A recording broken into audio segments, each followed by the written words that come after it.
Bienvenidos. Seguimos con la serie. Este es el segundo tema de la serie, Hasta lo último de la tierra, una misión olvidada. Saludos igualmente para aquellos que están siguiendo este mensaje por internet. Saludos a nuestros hermanos en las sedes en Piura Norte, en San Luis y por supuesto para cada uno de ustedes. Y yo quisiera comenzar este tema olvidando la vida eterna. Un tema que, por cierto, muy poco se habla, muy poco se comparte hoy en día en la comunidad cristiana. Y quiero hacerte una pregunta muy sencilla, muy directa, y quiero que trates de responder honestamente. ¿Cuál es la respuesta que tú tienes? ¿Qué es la vida eterna? ¿Qué es la vida eterna? Ahí está, entonces, en el multimedia, está en su hojita, marca. ¿Para ti qué cosa es? ¿Es una realidad? ¿Es una ficción? ¿O es una ilusión?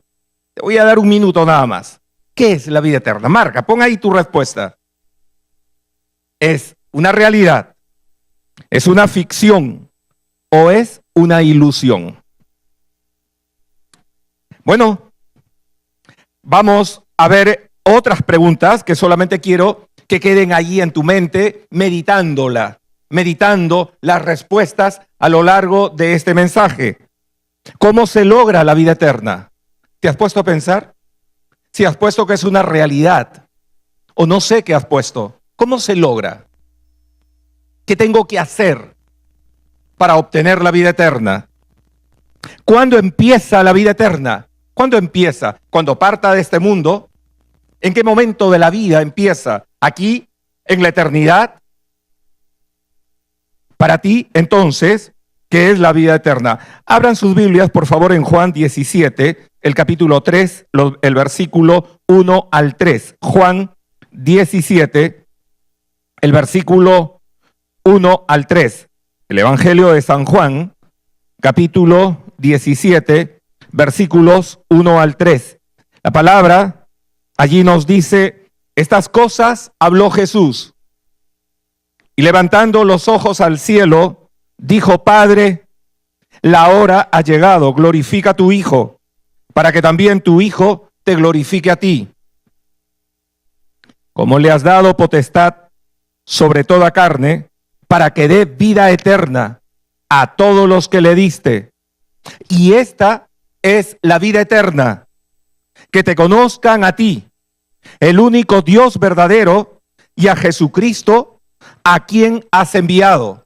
Y esta es la vida eterna, que te conozcan a ti, el único Dios verdadero, y a Jesucristo, a quien has enviado. Muchas interrogantes, muchas especulaciones hoy podemos estar tratando respecto a la vida eterna, pero el Señor Jesucristo, a través del apóstol San Juan, nos dice claramente: esta es la vida eterna, que te conozcan a ti, al Dios verdadero, y a tu Hijo, nuestro Señor Jesucristo. En Jeremías, en el capítulo 9, en los versículos 23 y 24, Jeremías, capítulo 9, versículos 23 al 24, la palabra dice: así dijo Jehová, no se alabe el sabio en su sabiduría, ni en su valentía se alabe el valiente, ni el rico se alabe en sus riquezas. Mas alábese en esto el que se hubiere de alabar, en entenderme y conocerme, que yo soy Jehová, que hago misericordia, juicio y justicia en la tierra, porque estas cosas quiero, dice el Señor. Alábese en esto el que ha de alabarse, en entenderme y en conocerme. A lo largo de la Biblia, de toda la historia bíblica, Dios se ha revelado a su pueblo. Él es la vida, Él es el dador de la vida, y el hombre, por supuesto, lejos de esta experiencia. El hombre está muerto, y el hombre puede tener esta experiencia maravillosa, empezando en una relación de conocimiento, una relación a través de una experiencia personal con nuestro Señor Jesucristo. Ahí empieza la vida eterna. ¿Puedes decir amén? Ahí empieza.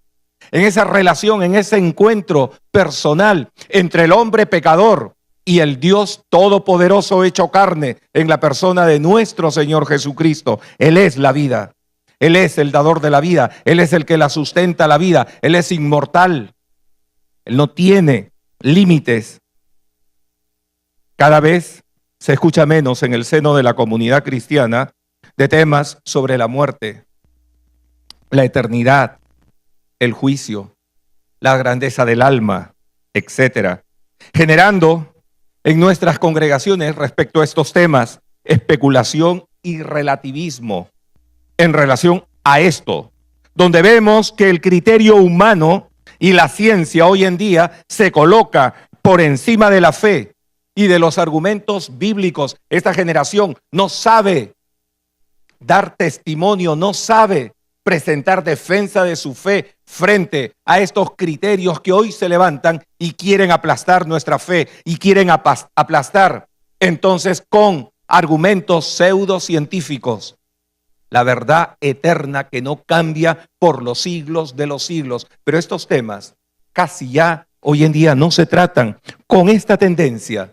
en que en todo el mundo estamos siguiendo básicamente una tendencia mucho centrada en el hombre y no en los grandes temas que encontramos aquí en la palabra revelada para satisfacción del alma del hombre. Con esta tendencia, ¿cuál es el impacto de la iglesia en su rol misiológico a nuestra sociedad? ¿Cuál es el impacto? ¿Qué impacto podemos hacer? ¿Qué impacto hoy la iglesia puede hacer a esta sociedad que crece en conocimiento, que crece en tecnología, que crece en su sabiduría y que se jacta y se alaba? Y en cambio las iglesias vamos en desmedro, vamos allí ocultándonos frente a estos grandes temas que salen, se ponen en el tapete político, económico, sociológico. Muchas veces no tenemos respuestas. No tenemos respuestas, no tenemos argumento. Hoy Dios llama nuestra atención a través del profeta Jeremías y nos dice lo mismo que le dijo al pueblo de Israel. En Jeremías, por favor, 6:16. Jeremías 6:16, miren lo que la palabra de Dios le dice al pueblo a través de Jeremías. Jeremías 6:16, paraos en los caminos y mirad y preguntad por las sendas antiguas, cuál sea el buen camino, y andad por él, y hallaréis descanso para vuestra alma. Mas dijeron, no andaremos. Este es el llamado para la iglesia. Paraos, paraos, detente en este frenesí, en esta vorágine de ir corriendo toda la vida. Párate, detente, mira, observa el mundo, observa los cambios, observa la sociedad. Pregunta, hazte preguntas, cuestiona por las sendas antiguas, la de los profetas, aquellos que levantaron su voz por las sendas antiguas, cuál sea el buen camino, cuál sea el buen camino, y andad por él, y hallaréis descanso para vuestra alma. Nuestra sociedad, uno de los grandes problemas, vive estresada, cansada, aburrida. Pero la palabra nos dice, detente, observa, pregunta, ¿cuál es la senda antigua? Y refúgiate en ella. Ahí está la esperanza para el alma del ser humano. Y el ser humano en su alma hallará el descanso que todos lo necesitamos y que hoy tenemos que invertir nuestro dinero para encontrarla, para descubrir que nos cansamos más y nos estresamos más. Pero esto es el llamado de Dios para nosotros. En Mateo 19, el versículo 16 al 30, es la base de la Biblia en el que vamos a estar compartiendo este mensaje, olvidando la vida eterna. Vamos a meditar sobre el tema de la vida eterna desde tres posturas incorrectas, a través de un diálogo que se da entre Jesús y el joven rico. Vamos a ver entonces en Mateo, el capítulo 19, los versículos 16 al 30. Lee por favor conmigo Mateo, capítulo 19, versículos 16 al 30. Dice: entonces vino uno y le dijo: Maestro bueno, ¿qué bien haré para tener la vida eterna? Él le dijo: ¿por qué me llamas bueno? Ninguno hay bueno sino uno, Dios. Mas si quieres entrar en la vida, guarda los mandamientos. Le dijo: ¿cuáles? Y Jesús dijo: no matarás, no adulterarás, no hurtarás, no dirás falso testimonio, honra a tu padre y a tu madre, y amarás a tu prójimo como a ti mismo. El joven le dijo: todo esto lo he guardado desde mi juventud, ¿qué más me falta? Jesús le dijo: si quieres ser perfecto, anda, vende lo que tienes y dalo a los pobres, y tendrás tesoro en el cielo, y ven y sígueme. Oyendo el joven esta palabra, se fue triste porque tenía muchas posesiones. Entonces Jesús dijo a sus discípulos: de cierto os digo que difícilmente entrará un rico en el reino de los cielos. Otra vez os digo que es más fácil pasar un camello por el ojo de una aguja que entrar un rico en el reino de Dios. Sus discípulos, oyendo esto, se asombraron en gran manera, diciendo: ¿quién pues podrá ser salvo? Y mirándolos, Jesús les dijo: para los hombres esto es imposible. Para los hombres esto es imposible, mas para Dios todo es posible. Entonces respondiendo Pedro le dijo: he aquí, nosotros lo hemos dejado todo y te hemos seguido. ¿Qué pues tendremos?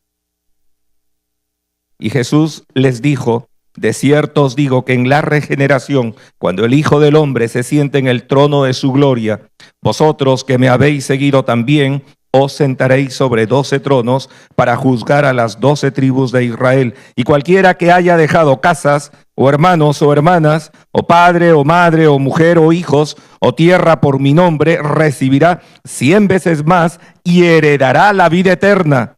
Pero muchos primeros serán postreros, y postreros primeros. Vamos a ver entonces aquí 3 posturas incorrectas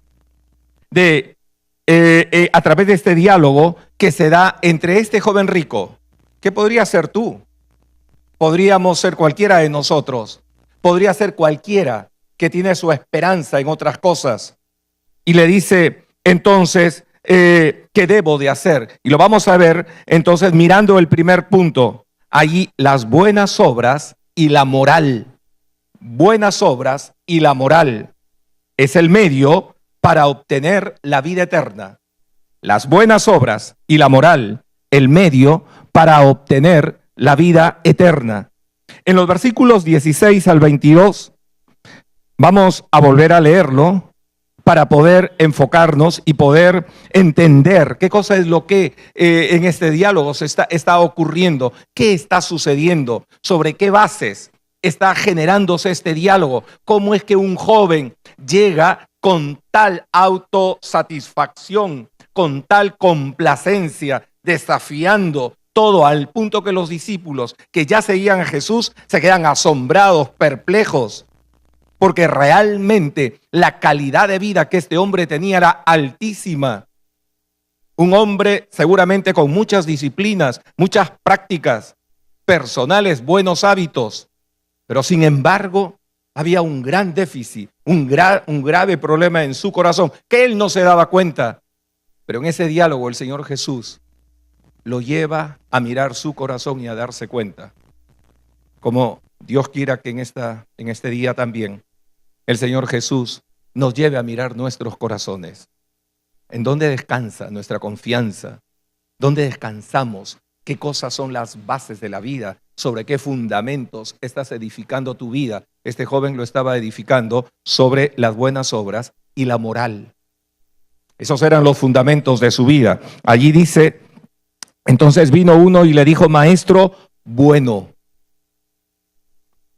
qué bien Subrayen ahí esas palabras. Qué bien haré para tener la vida eterna. Él le dijo, ¿por qué me llamas bueno? Ninguno hay bueno sino uno, Dios.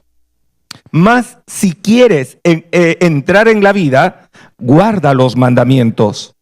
Le dijo, ¿cuáles? Y Jesús dijo, no matarás, no adulterarás, no hurtarás, no dirás falso testimonio, honra a tu padre y a tu madre, y amarás a tu prójimo como a ti mismo.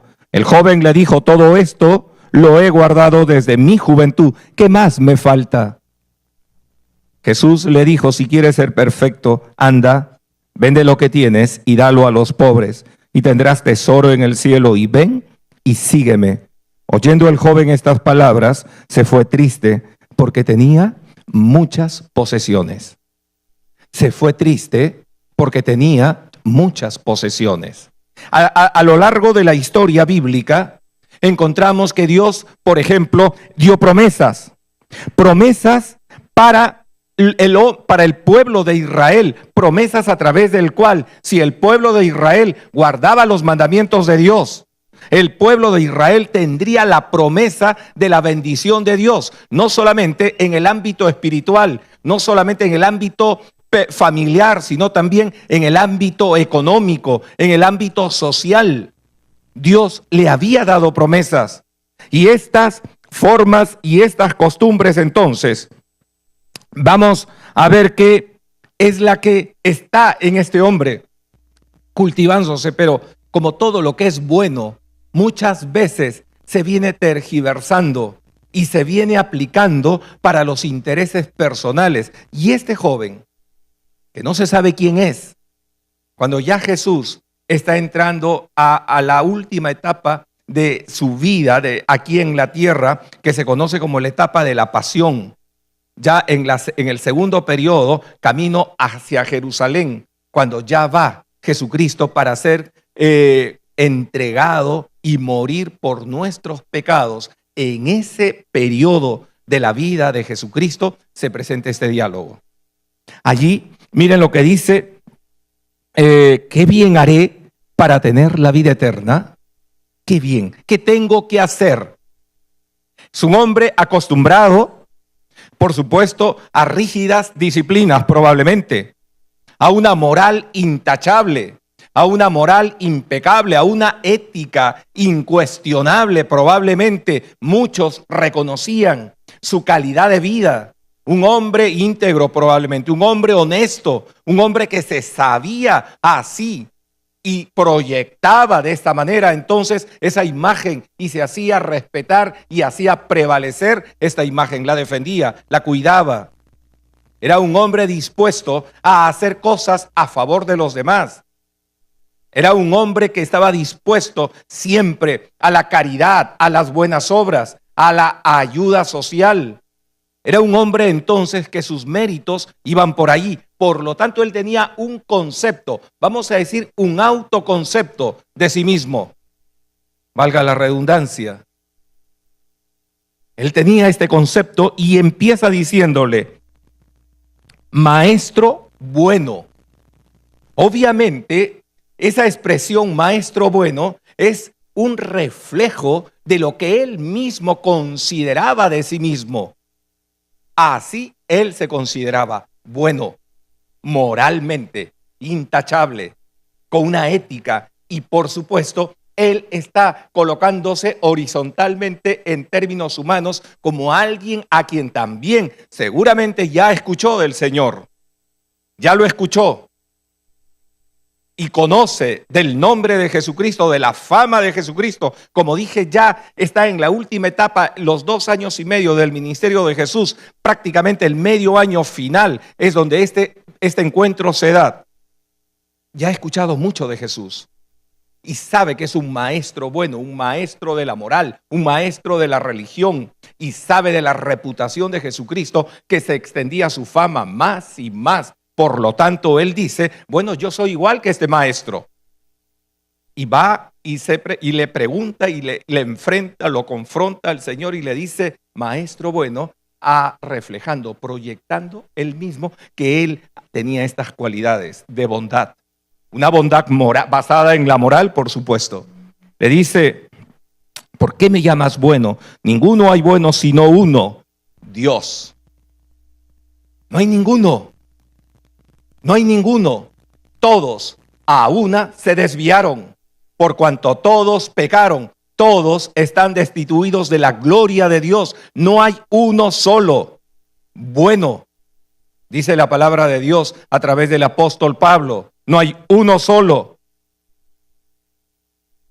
Pero muchas veces el grave problema, incorrectamente, que el ser humano puede llegar es a construir una base, un ideal de su vida sustentado en estos principios de la moral y de las buenas obras.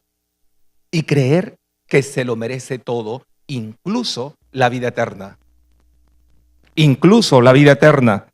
¿Por qué me llamas bueno? Ninguno hay bueno sino uno, Dios. Mas si quieres entrar en la vida, guarda los mandamientos. Le dijo, ¿cuáles? Y Jesús dijo, no matarás, no adulterarás, no hurtarás, no dirás falso testimonio, honra a tu padre y a tu madre y amarás a tu prójimo como a ti mismo. El joven le dijo, todo esto lo he guardado desde mi juventud. Todo lo he cumplido, me he esforzado. ¿Qué más me falta? En Lucas, en el pasaje paralelo, dice que cuando el joven rico da esta respuesta, el Señor lo miró y lo amó. Lo miró y lo amó. Por supuesto, ese amor del Señor Jesucristo frente a un hombre como a cualquiera que aún tiene este concepto tan alto de sí mismo, que es un concepto autosuficiente. Un concepto que te puede llevar a la condenación eterna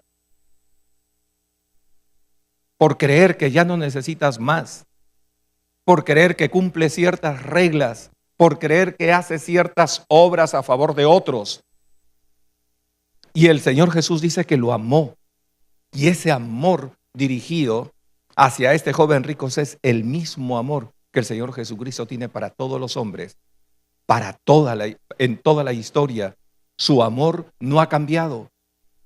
Aun cuando el hombre, en su orgullo y en su autosuficiencia, no es el criminal, no es el borracho, no es el hombre que anda golpeando a las personas, maltratando, estafando, engañando. No es, por supuesto, este tipo de hombre.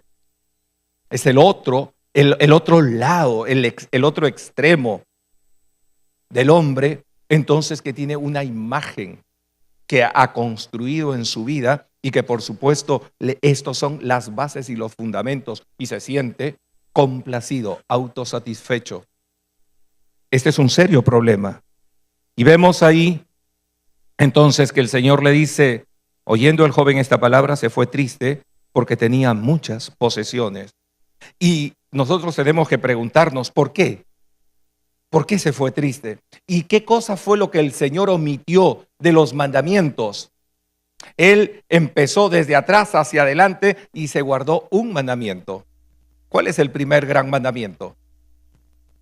Amarás al Señor tu Dios con todo tu corazón, con toda tu alma, con toda tu mente, con todas tus fuerzas.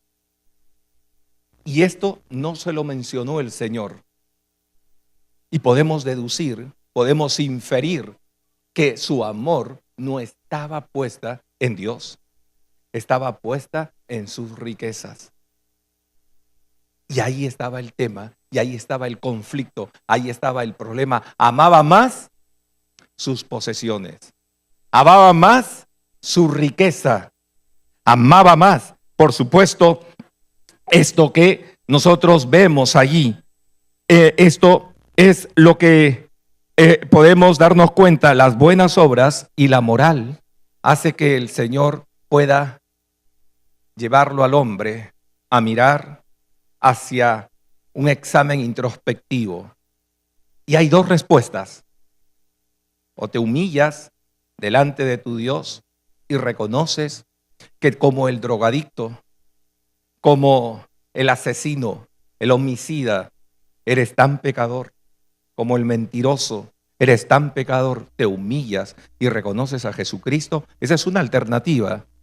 O la otra, te vas, abandonas, te retiras, con todas tus interrogantes y con todo tu autoconcepto que has edificado sobre ti mismo. Tienes estas dos alternativas. En segundo lugar, no solamente las buenas obras y la moral, sino también la religión y las tradiciones. La religión y las tradiciones, el medio para obtener la vida eterna. El medio para obtener la vida eterna. Miren, allí, luego de este diálogo y de la retirada del joven rico, en el verso 23, los discípulos se hacen una gran interrogante. Entonces Jesús dijo a sus discípulos: de cierto os digo que difícilmente entrará un rico en el reino de los cielos. Otra vez os digo que es más fácil pasar un camello por el ojo de una aguja que entrar un rico en el reino de Dios. Sus discípulos, oyendo esto, se asombraron en gran manera, diciendo: ¿quién pues podrá ser salvo? ¿Quién pues? En el Talmud, en la ley, en el Antiguo Testamento, habían promesas de bendiciones para el hombre que obedeciera la ley y la cumpliera. Y había también entonces promesas de Dios de castigo para el hombre que, escuchando la ley, la desobedece de una manera arbitraria. Y los judíos, con el paso de los años, fueron pervirtiendo estos mandamientos y la enfocaron, no en función de Dios, sino en función de sus personas.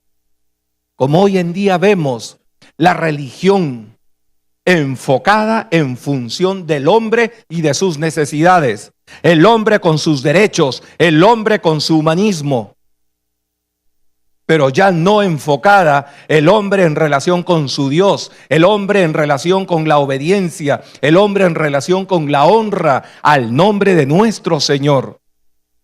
Vemos cada vez más y más y más este grave problema hoy en día.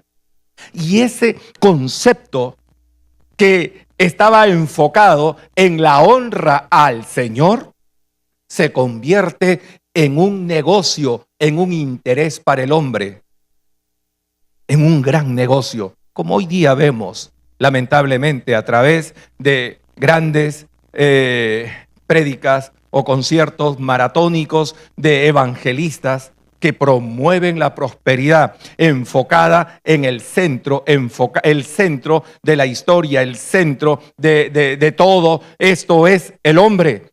Dios te bendecirá, Dios te enriquecerá, Dios ha prometido para ti, tú eres un vencedor, tú eres un ganador, créelo, decláralo, confiésalo, aprópiate, cosas como estas. Hoy cada vez escuchamos más y más, pero eso no es algo nuevo, eso también ya se daba en aquel tiempo. Los judíos creían realmente que el hombre que andaba en pobreza, el hombre que andaba en enfermedades, probablemente pudiera haber pecado.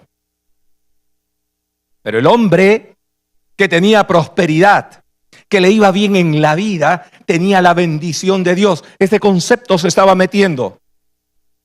Y este concepto era lo que estaba haciendo que se tergiverse, se desvíe el propósito de la ley, en el que el centro de la ley está enfocada en nuestro Señor y no en el hombre.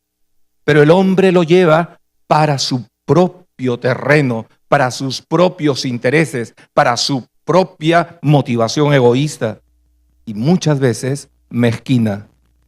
Y ahí vemos entonces, por ejemplo, en Deuteronomio, en el capítulo 28, miren las promesas dadas a través de Moisés para el pueblo de Israel.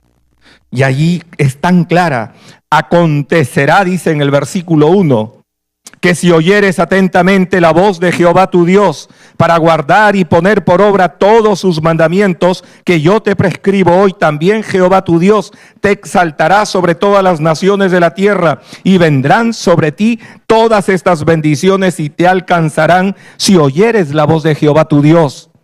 Bendito serás tú en la ciudad y bendito tú en el campo. Bendito el fruto de tu vientre, el fruto de tu tierra, el fruto de tus bestias, la cría de tus vacas y los rebaños de tus ovejas. Bendita serán tu canasta y tu arteza de amasar.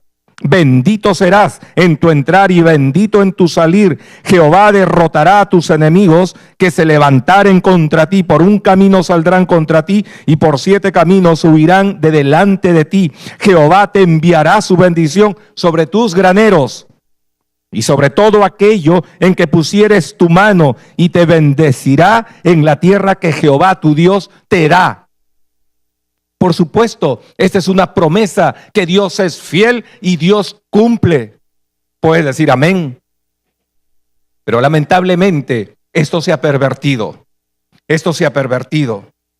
Y el enfoque de los mandamientos y de la obediencia ya no está centrado en Dios, está centrado en uno, en mí. Quiero, necesito y más, y me vuelvo insaciable en esto.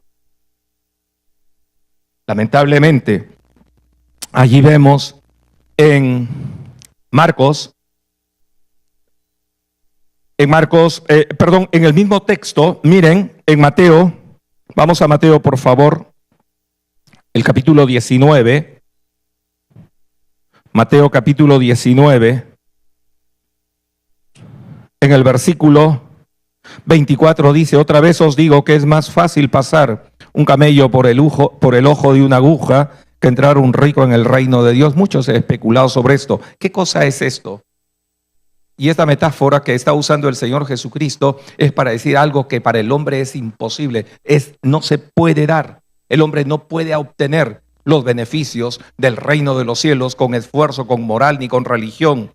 Se dice que en la entrada de Israel había una gran puerta, una puerta a través del cual los hombres entraban y salían y podían hacer sus negocios y podían hacer entonces todo tipo de comercio, pero a cierta hora esa puerta se cerraba y había otra puertita pequeñita, muy chiquitita, que difícilmente el hombre parado podía entrar siquiera, tenía que encorvarse, y el camello era el animal más grande conocido por los judíos en aquel tiempo.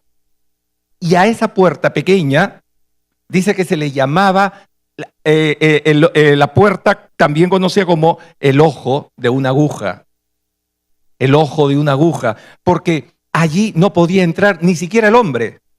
Y el Señor está diciendo, así como es difícil que un camello pueda entrar por esa puerta, difícilmente el rico entrará al reino de los cielos con esta confianza, con esta autosatisfacción, con esta ambición en su corazón. Difícilmente el hombre no podrá entrar. Y esa metáfora es la que está usando el Señor Jesús simplemente allí. Y el hombre creía que podía venir entonces desde el pasado con esta bendición, la bendición de la promesa de Dios. Y más aún si guardó los mandamientos, entonces él está en el derecho de recibir esta bendición. Por lo tanto, él ya tiene prácticamente la entrada al reino de los cielos. Y sus riquezas no son otra cosa que la señal externa de la bendición de Dios, la aprobación de Dios. Y él está autosatisfecho, porque ha cumplido con la religión, ha cumplido con la obediencia de los mandamientos, pero enfocado en sus intereses, con sus motivaciones egoístas y no con la finalidad de darle la gloria a Dios. En segundo lugar, y en tercer lugar, vamos a ver allí, antes de ir, por favor, 1 Timoteo 6, 17 al 19, miren lo que dice, 1 Timoteo 6, 17 al 19. Las riquezas en sí mismas no son malas. A través de la Biblia podemos ver grandes hombres de Dios con grandes riquezas, pero esas riquezas puestas en las manos de esos hombres sirvieron para propósitos eternos.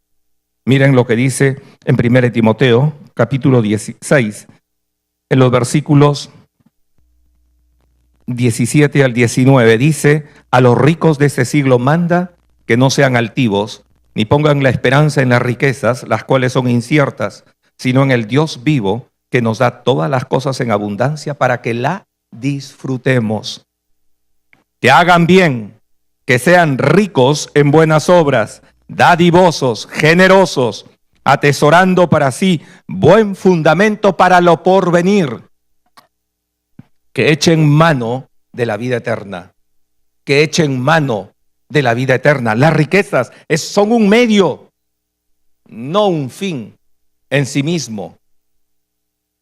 El problema es cuando hace el hombre de las riquezas el fin de la vida y tras ella se esfuerza, lucha, se priva, se vuelve mezquino, avaro y guarda y guarda y guarda. Ahí está el serio problema, y más aún cuando esto viene tras un concepto religioso, un falso concepto religioso de que Dios te ha prosperado, de que Dios te ha bendecido, como vemos hoy en día cada vez más y más manipulando con el único deseo de promover la ambición y la codicia del hombre. Este es un serio problema. Y por último, en tercer lugar, sacrificios y renuncias, el medio para obtener la vida eterna. Sacrificio y renuncias, el medio para obtener la vida eterna. En Mateo 19, los versículos 27 al 30.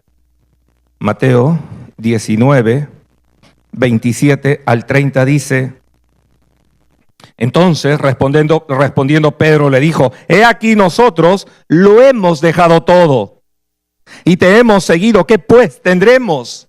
El concepto dominando en la mente de Pedro todavía. Un hombre que ha guardado los mandamientos, un hombre que tiene la señal externa de la bendición de Dios a través de la riqueza. Y sin embargo ahora le dices que no puede entrar. Ese mismo concepto es el que está aquí desarrollando Pedro, y con ese concepto hace la pregunta en el verso 3, en el verso 27, ¿qué pues tendremos? Y Jesús les dijo: de cierto os digo que en la regeneración, cuando el Hijo del Hombre se siente en el trono de su gloria, vosotros que me habéis seguido también os sentaréis sobre 12 tronos para juzgar a las 12 tribus de Israel, y cualquiera que haya dejado casas o hermanos o hermanas o padre o madre o mujer o hijos o tierra por mi nombre recibirá 100 veces más y heredará la vida eterna. Pero muchos primeros serán postreros y postreros primeros. Aquí está respondiéndose el gran mandamiento, el primer gran mandamiento, donde el hombre pone sobre todas las cosas a Dios en el centro de su corazón y no a la riqueza, a la familia, los estudios, las propiedades, los bienes. Hoy hay un concepto humanista tan fuerte: la familia, el negocio, los estudios están en primer lugar y están en el centro de tu corazón. Claro, vienes a la iglesia, claro, estás en tu grupo pequeño, pero el Señor le dice: el problema se resuelve aquí, en el corazón. Cuando pongas a Dios, cuando lo pongas en el trono de tu corazón a Jesucristo y renuncies a estas cosas que tienes en tu corazón, entonces tú tendrás entrada y te sentarás, Pedro, en un trono para juzgar a las 12 tribus de Israel. Por supuesto que Pedro se loqueó. Por supuesto que Pedro, el Señor le rompió los esquemas a Pedro. Con una mente judía, una mente parametrada, como el Señor quiere hoy también desafiarnos a ti y a mí.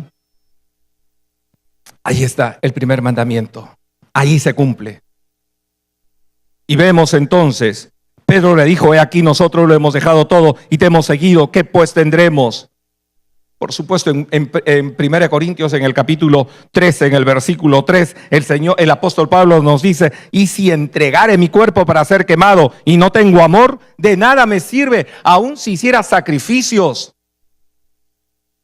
De nada me sirve si estás puesto tú en el centro de tu corazón y lo haces para ser tú honrado, para ser tú dignificado, para ser tú reconocido.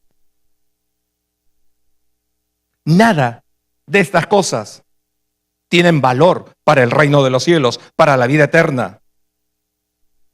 Si el hombre no se hiciere como un niño y creyere en su corazón, entonces el hombre no podrá tener la vida eterna. No podrá tener acceso al reino de los cielos. Simplemente, ¿qué nos dice el Señor? Que te hagas como un niño, que tu corazón sea como la del niño, que creas.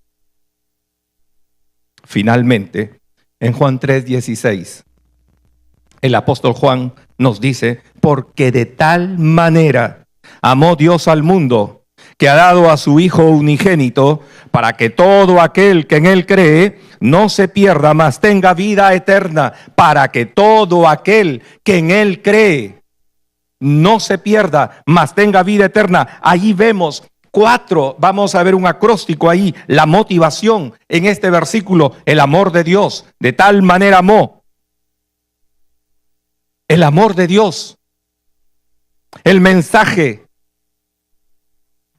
el sacrificio del Hijo de Dios, entregó a su Hijo. El medio es la fe, de tal manera que en Él cree. La fe para salvación, tu confianza, tu esperanza puesta en la obra de Jesucristo en la cruz. La meta, para que todo aquel que en Él cree no se pierda, mas tenga vida eterna. Amén. ¿Tú crees esto? Vamos a orar, vamos a dar gracias a Dios.